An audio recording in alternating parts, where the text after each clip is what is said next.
43 तृणावृत्तवधः। त्वामेकता गुरुमरुत्पुरनाथवोढुं गाढाधिरूढ गरिमाणम् अपारयन्ती माता निधाय शयने किमिदं बतेति ध्यायन्त्यचेष्टतगृहेषु निविष्टशङ्का तावत् विदूरम् उपकर्णितघोरघोष व्याजृम्भिपांसु पटली परिपूरिताशः वात्यावपुस्स किल दैत्यवरस्तृणावर्तः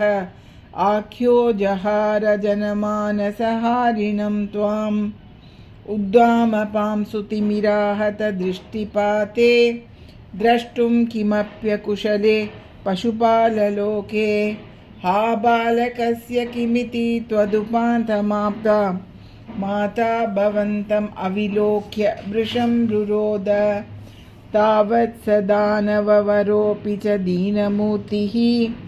भावत्कभारपरिधारणलूनवेगः सङ्कोचमाप तदनुक्षतपांसु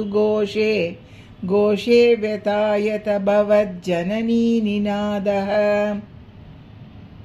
रोदोपकर्णनवशात् उपगम्य गेहं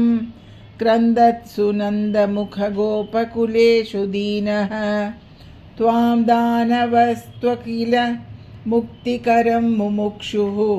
त्वय्यप्रमुञ्चति पपात वियत्प्रदेशात् रोदाकुलास्तदनु गोपगणा बहिष्ट पाषाणपृष्ठभुवि देहम् अतिस्तविष्टम् प्रैक्षन्त हन्त निपतन्त ममुष्य वक्षसि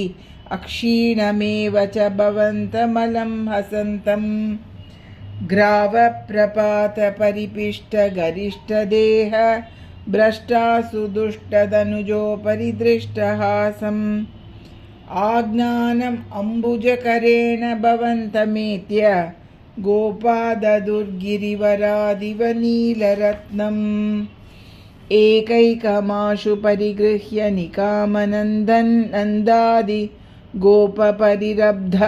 विचुम्बिताङ्गम् आदातु कामपरिशङ्कितगोपनारी हस्ताम्बुजप्रपतितं प्रणुमो भवन्तम् भूयोऽपि किन्नु कृणुम प्रणतार्तिहारी गोविन्द एव परिपालयतात् सुतं नः इत्यादि मातरपितृप्रमुखैस्तदानीं